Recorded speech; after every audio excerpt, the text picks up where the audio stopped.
All right, so we've got a pretty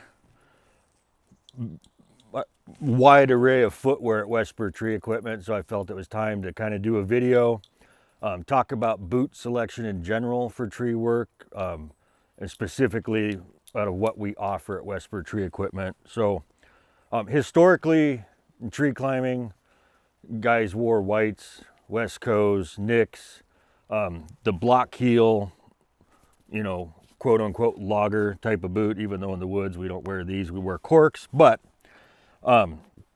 as it's turned out, and most folks have figured out, you don't need the 45-inch leather tops like guys did back when they had really crappy pads to select from. That was the real reason for that. And you don't need a block heel to climb on spurs.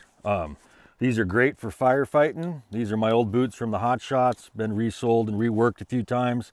And even by getting modified shanks, triple oak, no matter what, if you're on your hooks for 7, 8, 9 hours in a big, dug fir, you're gonna wanna get on the ground because you're gonna be in quite a bit of pain. So in my mind, these are obsolete. Great for steep ground, great for firefighting, absolutely horrible to prune in. So spurless work, these are out. So that's where these are going, away. All right, so it started raining. I decided to put on a raincoat. Hope you can see it. Okay, so I'm breaking these into 3 different categories. I'm gonna start off with chainsaw protective boots. So we've got 2 offerings. We got the Scafell Lites. I'm not quite sure how to pronounce it, but we've got the HAIX or HAIX Protector Extremes. So the Scafell Lites absolutely rock for spur climbing. I love them. I've worn these for 7 hours straight on hooks. I can't feel the hooks, so I can't complain about that. I won't lie to you, it's gonna take you a few days to break these in. These are not the best boot for working on flat ground. If it's got any kind of contours and some steepness to it, yeah, good to go. Lots of support. You got your puncture resistant sole, safety toe, and your chainsaw protection. Now we just brought these on. When I first saw these, I was like, dear God, these are huge. They're like, moon boots, like bunny boots we used to wear in Alaska. Where these were kind of, till they break in, not really great to walk on flat ground. Right out of the gate, even though these have a nice stiff sole, great on spurs, safety toe, chainsaw protection, they've got a rocker in this sole. It actually makes it just fine to work on flat ground on. So for the person who's on the ground a lot, needs chainsaw protection, going to be climbing on spurs, great choice. Both of these are going to work great on spurs, work just great on steep ground, give you your chainsaw protection. Both of them have that waterproof membrane. That's great in the Pacific Northwest where we climb in the rain all the time. We're usually working in the rain.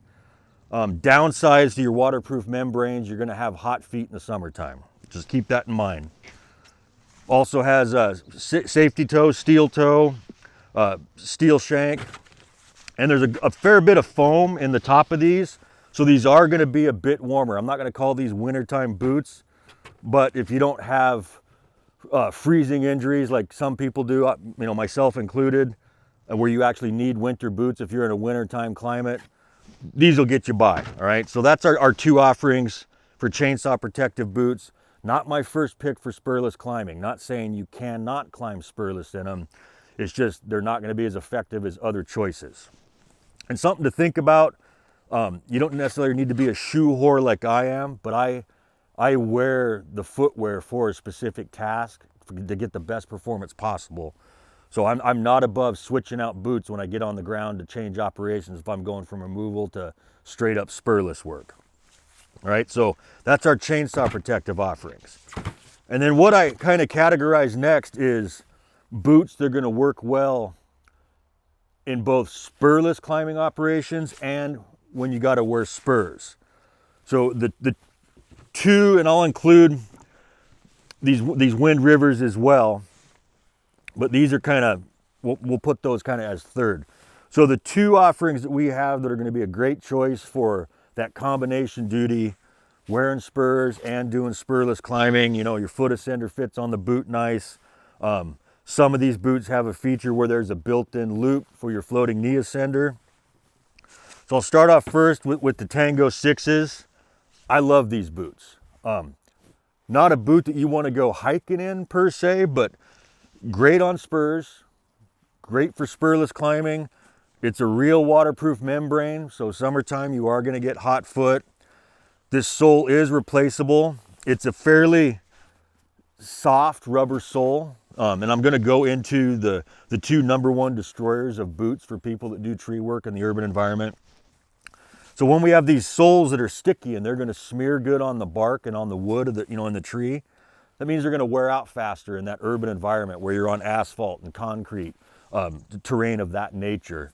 So you're going to go through soles and boots. That's just one of the bummers of tree work in the urban environment. It is difficult, if you want traction, to have a sole last much more than a year. So the Tango VIs, great choice, all leather construction. We get those from Drayer. A personal favorite of mine, just this nice steady Eddie boot. The next one that does really good for dual duty is the Evo 2 from ArbPro. And same thing, this has a waterproof liner in it. So, allegedly it breathes. We all know how well that works. Nice sticky sole, just enough heel there that if you don't change your spur technique, you're not gonna, guys worry that they need that big block heel. You don't. Just drop your heel a little bit. You change your technique a tiny bit, before you know it, you're off to the races. And again, the ArbPro Evo 2s have a built-in loop that you can, if you choose to, you don't want to use like your foot loop on your Saka or your Saka Mini, you can just connect your floating knee ascender right into there. These have a nice sticky rubber sole.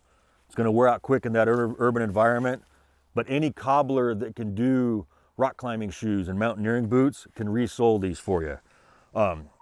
And buddy of mine, Casey in Kansas, it's slick. He's got a white roofer sole that he got these resoled with, and he says it's way stickier than even what comes stock on here, and he loves it. When I go to get these resoled, that's the way I'm gonna go. And then so I've got the Wind Rivers from Oboz. We've carried Oboz boots now for 2 or 3 years. Really like the way they've built the footbed on their boots and their new arch supports. This has got their bee dry lining. So again, this is a waterproof boot. Going to be hot in the summertime. This is a great boot for working on the ground. You can wear hooks with these. I wouldn't be wearing hooks for hours, but small trees, if you got to bang out, if you're the estimator, crew foreman, and you're not climbing as much, but you want a boot that looks nice with your slacks and kind of your button-up shirt if you're in that leadership role or that sales role, but you still function as a field agent. This is a good pair of boots. This is a little bit harder rubber, so it lasts better on this, urban environment terrain, asphalt, concrete, things of that nature. So that's the Wind River 2s from Oboz. Absolutely love those. So my all-around favorite boot that's only good, the only thing it's good for, is spurless climbing. That's it. Not good to walk around much on, at least not for my feet with my high arches. I'm not going to go hiking in them. Real sticky rubber.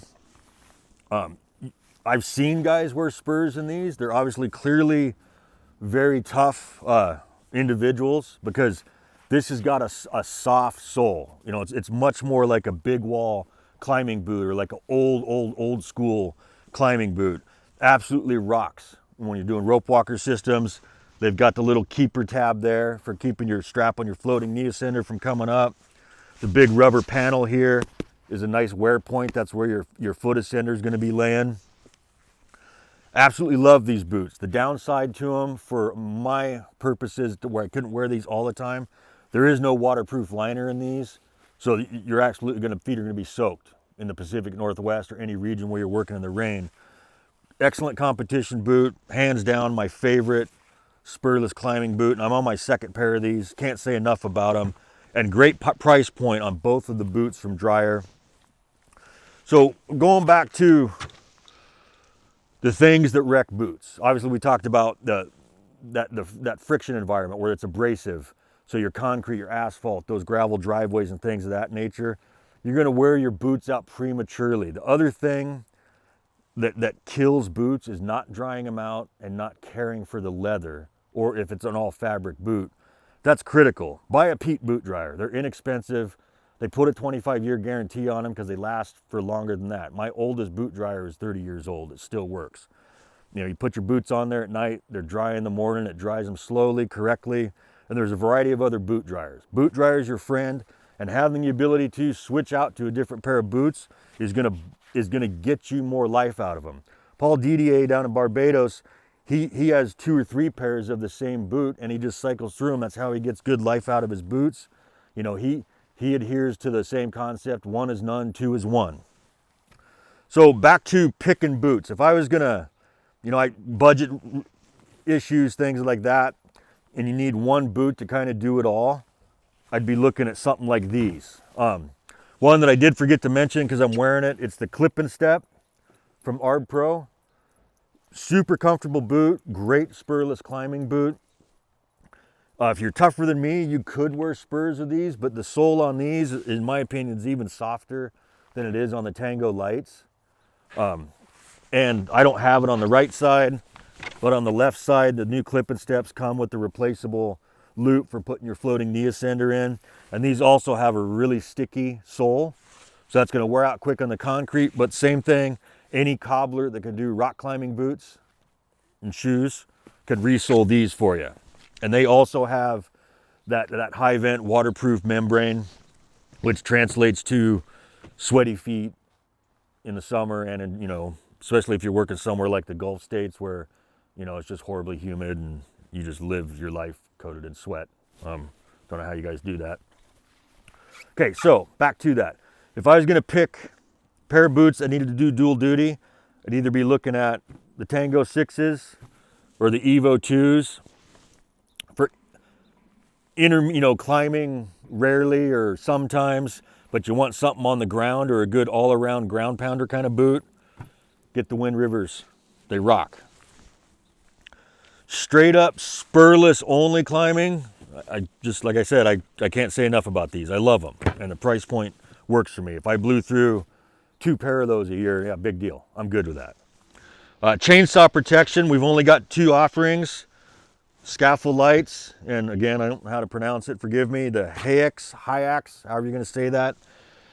If strictly kind of mostly climbing, I'm gonna go with the Scaffells. They're more comfortable for me on hooks for duration than these are, but it's not like, you know, it's a drastic difference. These are great on hooks.